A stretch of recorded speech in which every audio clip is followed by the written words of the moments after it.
It was early Monday morning in the ant colony. Princess Ada was trying to meet with Thorny, one of her advisors, but other ants kept interrupting them. "Princess Ada," cried one of the ants, "I have a question, Your Highness," called Dr. Flora.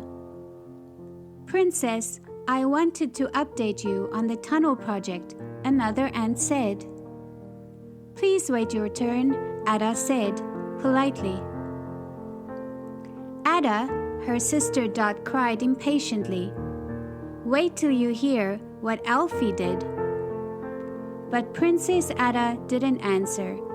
Her head was already aching. She leaned against a mushroom. "How will I ever manage when I'm queen someday?" she said to herself. "Ada," Dot cried again, "you look tired. What can I do to help?" Her older sister sighed. "Thanks, sis, but I don't think so," she answered. "Maybe you need a day off, Your Majesty," cried Flick, one of Ada's friends. He was perched on top of the mushroom. "I know a place where you can rest." "A day off?" an advisor named Cornelius said sternly. "How silly! I have never taken a day off." "Besides," Thorny added, "Flick's ideas always turn into disasters." "Thorny's right," Cornelius concluded. "Nuh-uh," Dot argued. "Flick's right." "Go on, Ada. I'll help Mom run things while you're gone." Ada smiled gratefully and went to see her mother, the Queen. "I think some time off is a great idea," the Queen told Ada. "It will be a good chance for me to start training Dot." Before Ada knew what was happening, the Queen had ordered her subjects to pack a tasty picnic lunch. Soon, Flick and Ada were on their way. "Just follow me, Princess," Flick said, as the pair headed away from the anthill. "We are going to have one fun-filled, relaxing day." Flick continued to chatter happily as they walked along. "Now isn't this a pretty trail?" he asked proudly. He turned to face Ada while he spoke. And, "Ah!" Flick screamed as he and Ada tumbled into a bog. When they stood up, they were dripping with mud. "Sorry, Princess Ada," Flick cried with dismay. That is, the bug must be new. I've never noticed it before. Or maybe we took a wrong turn." But when he looked over at Ada, he noticed she was laughing. "It's okay," she said. "I love a nice, cool dip every once in a while." Besides, she knew her friend meant well. Ada wiped some of the mud off herself, and she and Flick headed back toward the trail. The two ants walked for a little bit. Soon, the mud had dried, and they needed to clean it off. Flick looked around. Then he quickly made a shower by poking holes in a leaf full of dew. "Thanks, Flick," Ada said after she'd washed all the mud off. "Maybe we should turn back, though. I have lots to do." "Oh, not yet, please, Princess," Flick cried. "I think we're almost there." They walked on. Moments later, they came to a clearing. "Surprise!" Flick announced happily. "Here's our picnic spot." "How lovely!" exclaimed Ada. our own private beach.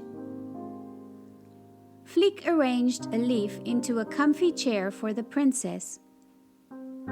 "Please have a seat, Your Majesty," he said, and went to get their lunch. But when he came back to serve it, she was gone. "Princess Ada," called Flick, "where are you?" "Under here," came a muffled voice. Ada's chair had collapsed on top of her.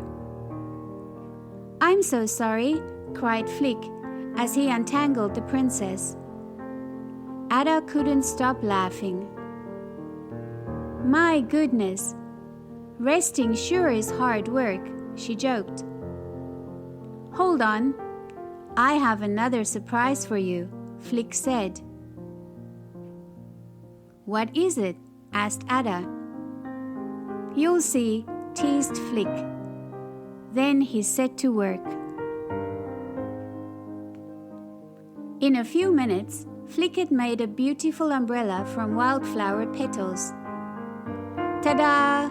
he exclaimed. "It's to shade you from the sun." The princess was amazed and touched. "Oh, Flick," she said with a smile. Suddenly, a gust of wind kicked up. It blew away the umbrella and the food. Flick sighed.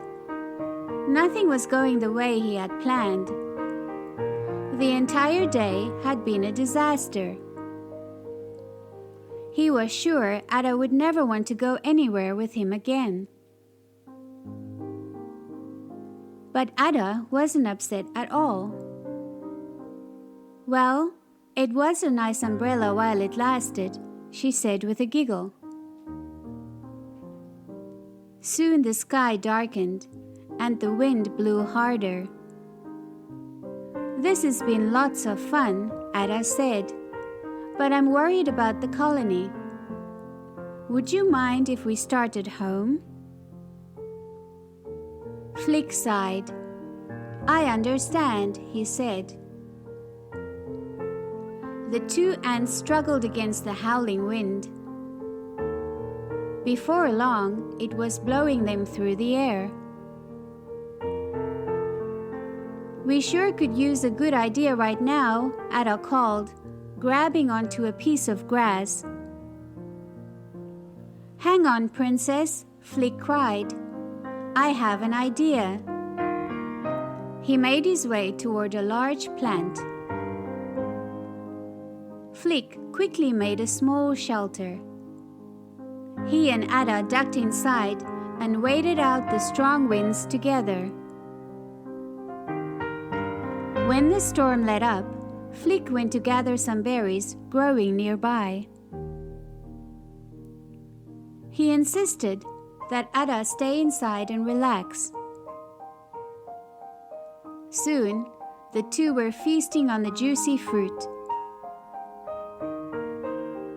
Later, Flick played his favorite lullaby for Ada. "My mother used to sing that to me," she said dreamily. The music from Flick's flute drifted over her until she was fast asleep. When Ada awoke, she saw Flick making some small repairs to the shelter.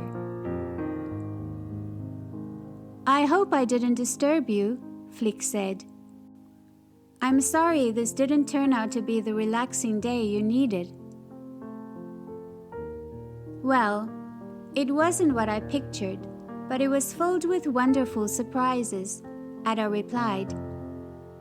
"I'm really glad I came." Flick blushed. "Maybe we should go home now." Flick and Ada walked back to the anthill. "Hi everyone," she called when they arrived. "There you are," the queen cried. "We were safe in the anthill during the storm, but how did you do?" "We fell in the mud, our lunch got ruined, and we nearly blew away," Ada explained. Flick was so embarrassed, he wished he could disappear. "I knew Flick would mess up," said Thorny. Flick did not mess up, Ada corrected. He solved every problem cleverly. "I never had so much fun in my life." "I knew you'd have fun," Dot said. "I wish I could have gone," the Queen grinned. The other ants were amazed. "Thanks for such a relaxing day, Flick," Ada said. "Now I can't wait to get back to work." Flick beamed with pride. "You're welcome, Princess. May we do it again soon?" Ada looked at her sister and winked. "Well, maybe someday," Ada told Flick. "Only next time, let's take Dot and check the weather first." The three bugs laughed. Everything had worked out perfectly after all. The end.